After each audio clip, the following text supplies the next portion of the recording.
Welcome to the Dr. Leadership Show, where we take a look at how you approach your work and personal life and how we can make the most out of both of them.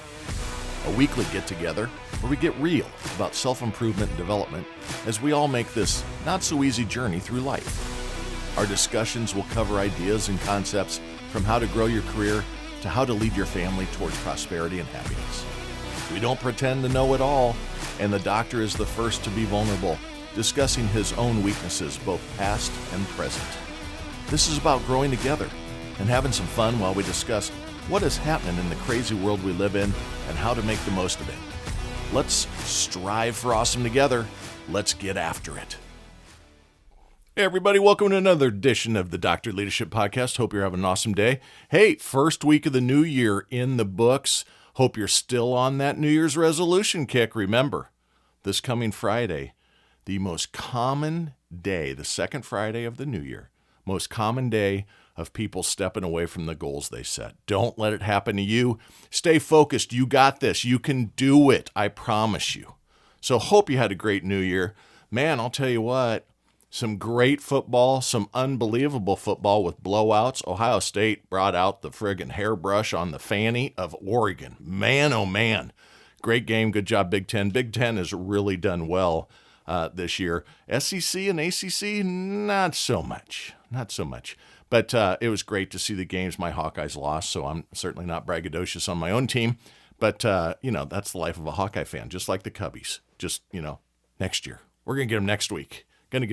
So hope you had a wonderful holiday. Hope everybody was well. This is being released while I am away on vacation with my wife down in the islands right now. This is day 6. I'm in, today, when this is announced, I'm either in Curacao or Aruba. So there. I'm going to be sunburned and enjoying every minute of it. But just taking a little time to recharge as we finish out our last quarter of the year. And hope you enjoyed last week's episode on your annual financial checkup. I think it's a really important concept for everybody to buy into, is that, like Smokey the Bear says, only you can prevent a crappy retirement. You gotta be all in on yourself, and you got to make sure that you pay yourself first, and you got to think futures. You can't think today. You got to prolong gratification. You can't live on instant gratification because you're going to be working until you're forever years old if you don't take care of it. So a must listen. Got some good feedback from some listeners, a couple nice emails. Appreciate the feedback. Now, you're listening to this on Wednesday the 8th. If you were a member, you'd listen to this several days ago. Remember, you can go out to www.drleadershipresults.com, click on subscribe, check out all the services we offer. And then for $5 a month, you can get this early access, participate in other great things in the membership cycle. And if you ever want to cancel, you can. Fortunately, haven't had that happen. But if you go out there, I promise you it's worth it. Again, 135 episodes tagged up on the system, interviews with Hall of Fame football players, with fighter pilots, special forces leaders, CEOs of organizations, Super Bowl winning coaches. Dick Vermeil, had a great interview with him, a couple years ago now. But trust me, I've got some pretty good folks that have agreed to come on here, some unbelievable executive coaches from all over and teachers from all over the world. Trust me, there's great content out there. Take one nugget from each episode, you got 135 nuggets. Going to need bigger pockets to hold all those nuggets. So jump right in.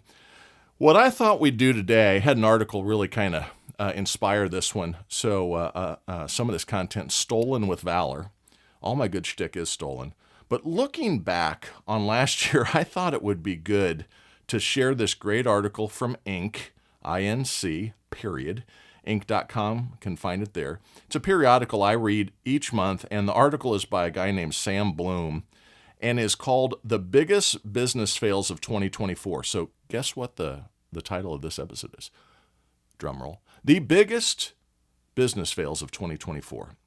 The sub-headline was the eye-catcher to me. It went as this: what do a global IT outage, glue on pizza, and the decline of an aviation giant have in common? That's some clickbait there. Glue on pizza, aviation. I need to tie those two together somehow. Tell me more. So read the whole article. Very, very good article. And really what this episode is about control your controllables. Don't jack up your own good thing. Use your head, use your intellect, not your heart at times when you're trying to make business decisions. I'm not saying be heartless. I'm not saying don't care for your people. Don't mix the messages here. But sometimes we're trying to be hip instead of trying to be a good driver of business outcomes. And let's face it, there are all sorts of ways for businesses to make a miscalculation or error, and even more ways to compound the damage by handling the aftermath poorly. And these are some examples from 2024. I don't know if they're the absolute worst. I liked all the examples. I'm going to review the article with you, give you some of my feedback on it. But man, there was some toe stubbing by some big organizations this year, and it was just like, it was a train wreck or a car wreck you couldn't quit watching. So in 2024, as we touched on in last week's article on your financial well-being, we saw some unbelievable market returns, especially based around tech. But not all the companies really had their A game going on and got actually hammered by the market. And a few of these we're going to discuss are some of those examples. So sometimes it's not about, are you running a pretty good financial business, but what are you doing in the eyes of your customers or prospects? And if you jerk that up, the stock can get driven in the ground just as much as it can get driven over the mountaintop. So you got to proceed with caution in some of this stuff. But let's talk about number one here, okay? I'm a car enthusiast. I like nice automobiles. Don't own a lot of them. I have owned quite a few nice vehicles. I'm not talking supercars here, but I'm talking your luxury sedans, your real nice SUVs. I've owned Hummers. I've had Corvettes, those types of things. So I enjoy a good automobile story.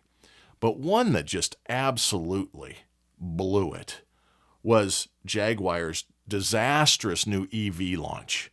I'm sure that everybody heard some of this at the end of the year. I think it kind of started carrying ramifications mid to late year. But as the author states in the article, what is this exactly? Ostensibly, talking about the new ad, what is this exactly?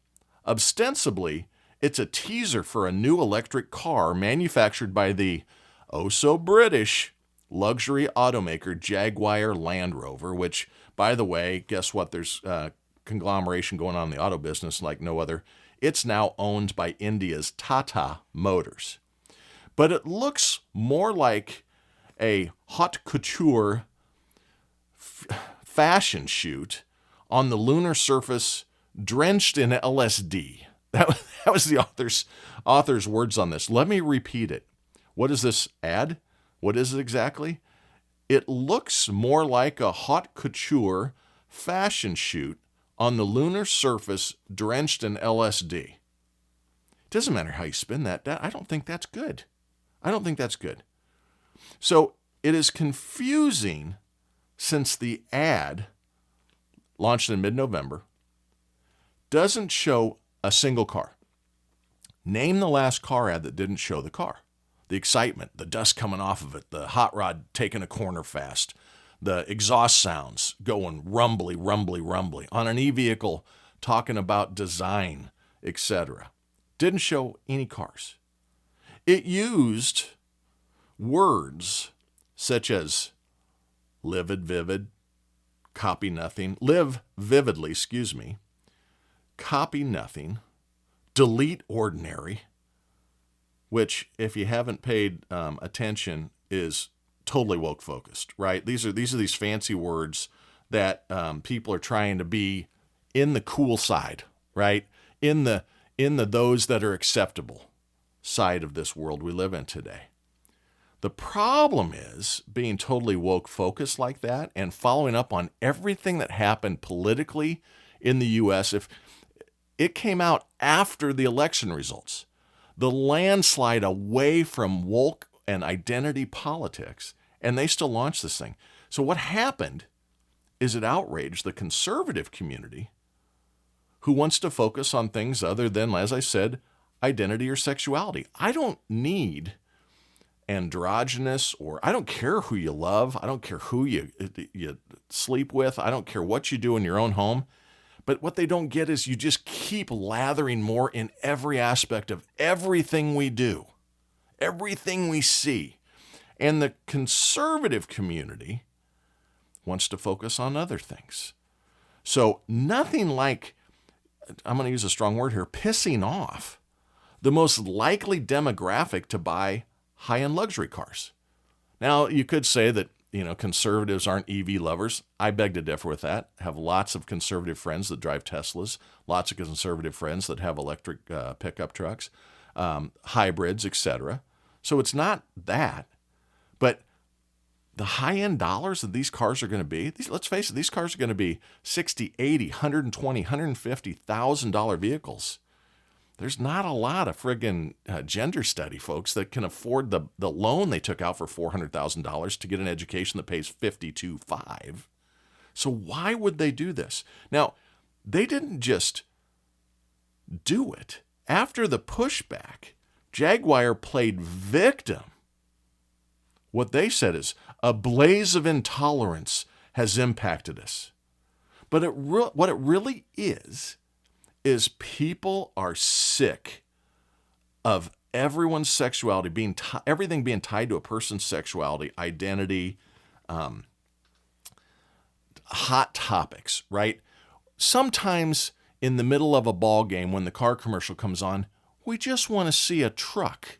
We don't want to see something inside a ball game episode that gets us hot under the collar. People are looking to escape this. They went all the way in on the other side. They eventually offered up a car image. And the bad thing is the car design sucks too. What the feedback's been from the field, not only did they miss the messaging, but then they go all in. I read one comment. It says, looks like a pink Batmobile. Well, I'm lining up. Where do I sign up? Can I give you a down payment? I need a pink Batmobile. Sorry, folks. Swing and a miss, as we say in the baseball community, right? Unbelievable self-inflicted wound by Jaguar, getting them on the list of worst business decisions of 2024. Not to be left behind, here comes Google. Stub their toe.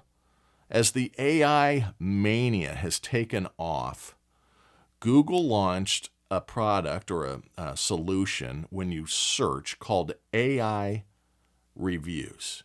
This came out in May, folks, which what this actually does, so to explain what AI reviews does, and you've probably seen this in your searches, it gives a summary at the top. Remember, you used to put a search and then all the websites would come up. There'd be the ones that say sponsored at the top, because you got to pay Google to show up on the front page, right? Above that, you'll see paragraphs being created in a box that then you can click on, and it's what their AI engine, this AI reviews, has gone out and pulled from all the data out in the world to come up with some, hey, here's some quick hitters on what you ought to do. So your AI search requests are being looked at, and they're trying to give you the best output. Now, there's been political stubs of toes here too, but this one was great. So one such search generated a foodie nightmare, and I don't know if pizza's a foodie food, but let's just say a food nightmare. It recommends to put glue on pizzas. Now, what in the hell causes an AI engine to recommend to put glue on pizzas? Well, let me tell you. So see, some users had asked Google what to do about the challenge of cheese falling off of pizzas. You know, when you pick it up to eat and everything starts sliding off the pointy end of the slice and it's moving around, you're holding it on with your thumb, put your thumb on a piece of pepperoni that's hot, trying to hold the cheese lava in place. This is a big problem. I agree that there needs to be some serious science done here. But with that cheese falling off the pizza, what Google sourced an answer from was a 12-year-old Reddit thread, which was a joke in this Reddit thread. See, for those that don't know how AI works, it's only as good as the algorithms And they are pointing to search data. So you got to have a really well-written algorithm to utilize key phrases in the question, the search request, to point it at good information. And if you are garbage data in to the system, if you search garbage data, you're evidently can get super glue and pepperoni pie as the way to solve this issue on the way from your local Domino's, right? Maybe that's a new selection online from Domino's. Would you like the super glue or the Gorilla Glue to hold your cheese on? Neither. It looked at a damn joke. So Google's answer was to scale back its AI search results by providing fewer of them. And now glue is no longer showing up as a solution too. Actually, if you type in, how do I stop my cheese from sliding off my pizza? 0 results. The AI reviews doesn't even handle it. Too much? Hey, danger, Will Rogers, for all you 70s kids. There is not even an answer generated any longer, and it is no longer on the menu. So you have to learn whenever you're going something big and new, and there's a great example here in a minute I'm going to give you that is just mind-bending. You need to do a lot of trials on this stuff.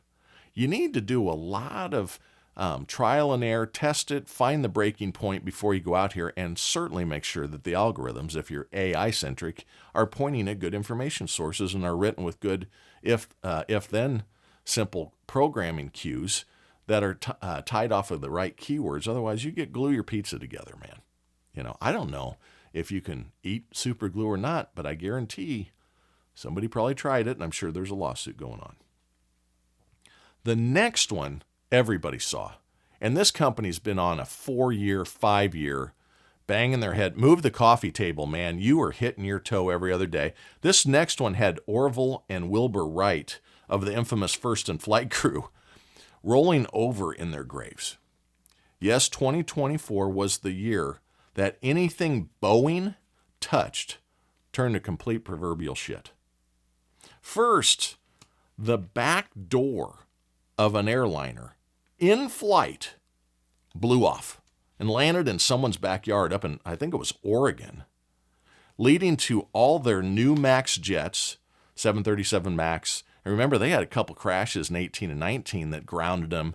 They had issues, I think it was with the tail. I can't remember if it was rudder or if it was pitch control. But anyway, if you're a flight person, you know it better than I do. I'm not going to lean out over my skis on the information there. But they've landed in trouble for quite some time.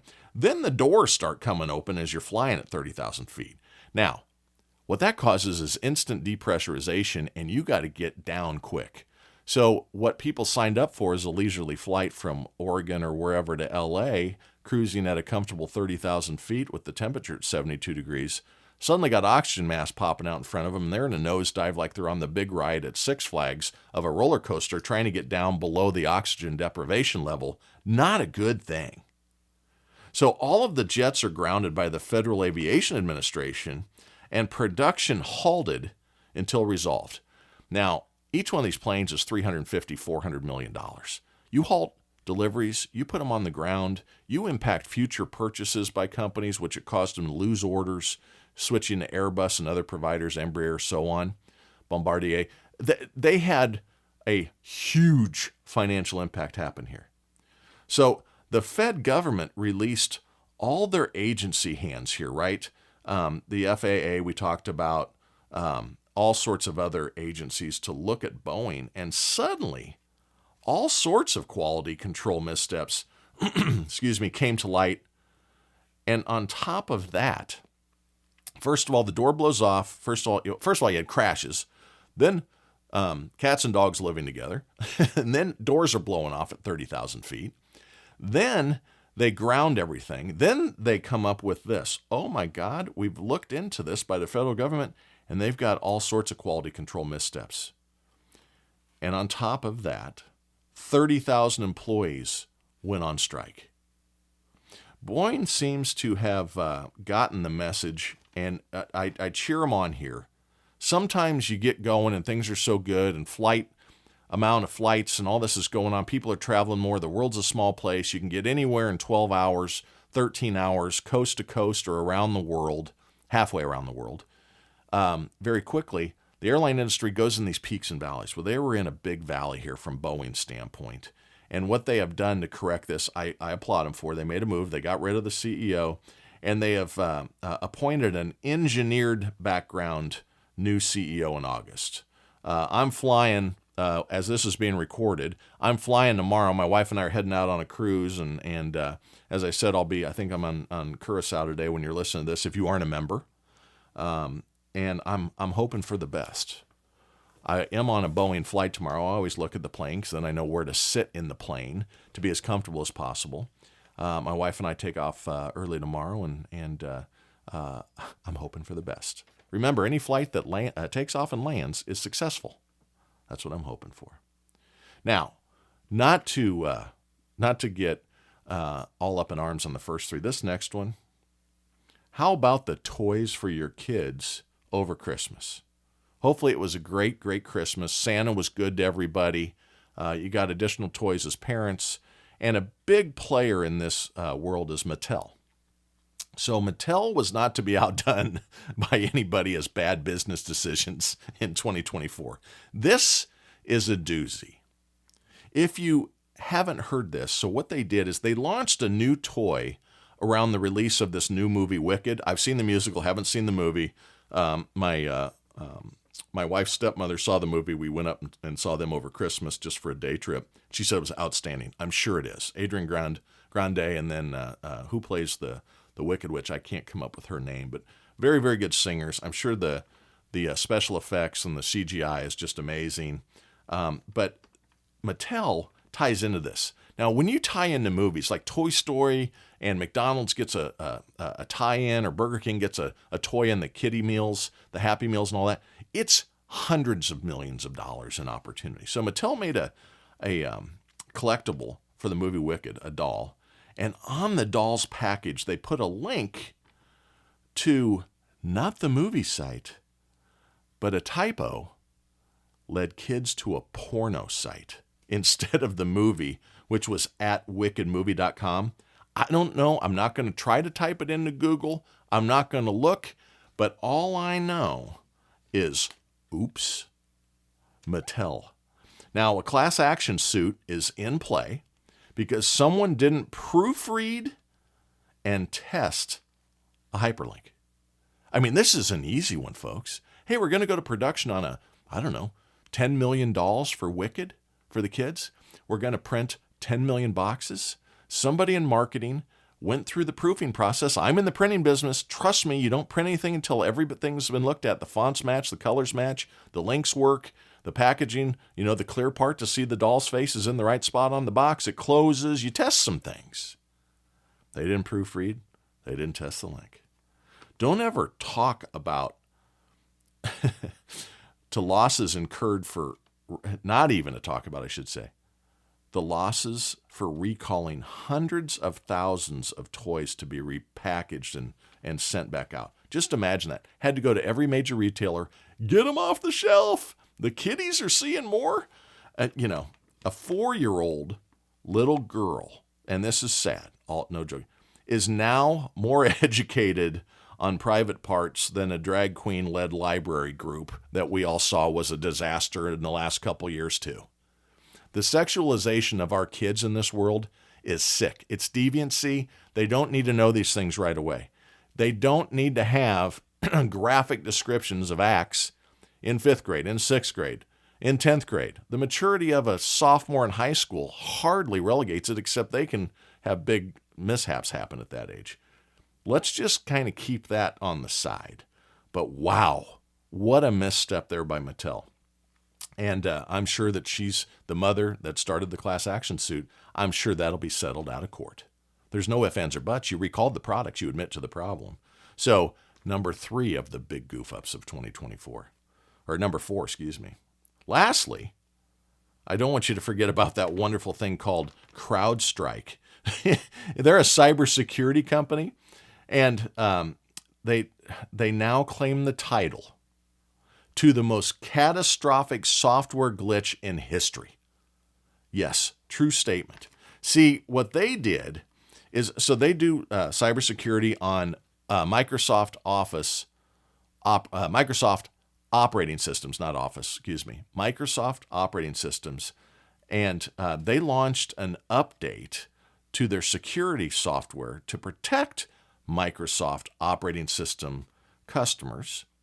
And even though they knew it was a little buggy, as they said, well, we knew it was a little buggy, they launched it to meet a deadline. Now, fortunately, it wasn't too big a deal. It only took down 8.5 million users of Windows operating systems, including most of the major airlines. Now, I lived through this. Fortunately, my wife and I had extended, but we were with 350 people down at our annual sales incentive trip in Aruba. And we extended because I have to do some hosting and I have to do, every once in a while I do some speaking and some of that stuff at some of the trips. And so I'm really working because I'm making sure that all the people are getting taken care of. Can I buy you a drink? What do you need? Hey, I'll pick it up for you. Where are you going? Let's take you out to dinner. By the way, had an absolutely phenomenal dinner. Took 34 people out. What a great dinner. If you are ever in Aruba, taste my Aruba restaurant. It is phenomenal. They carry the fish in for the next day, flopping as you're sitting eating. It's unbelievable. Really cool. It's in a 110-year-old house that's been converted. They make all sorts of cool drinks, dragon fruit martinis and mango martinis and smoked bourbons, and everyone left with no pain. But we were extended, and we get up the day that everyone's leaving, and this CrowdStrike thing is hit. And thank God we had extended, since hundreds of our coworkers and significant others spent overnights, had to come back to a hotel or a different hotel in Aruba.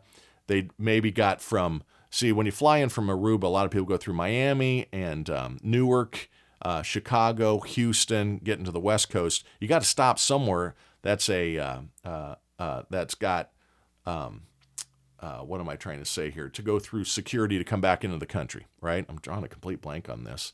But anyway, they had to stay overnight in these airports.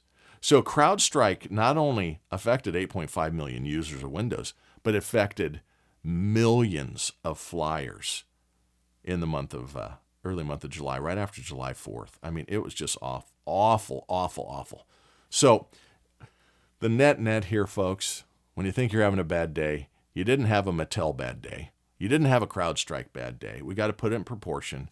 And mistakes will happen. But all of these were self-inflicted. They know the coffee table's there, and they still ran into it. Some of them doubled down, tried to blame others. Refer to one of my early episodes called Accountability. Accountability is when you raise your hand even when it went bad. None of them did that. It took Boeing some very, very ugly things in front of Congress to change their CEO out. Sometimes you got to pull the chute. But be that as it may, we just entered 2025. Make 2025 the year of measure twice and cut once for you and your loved ones. That way, you'll stay awesome. You can keep that shit up. Talk next week.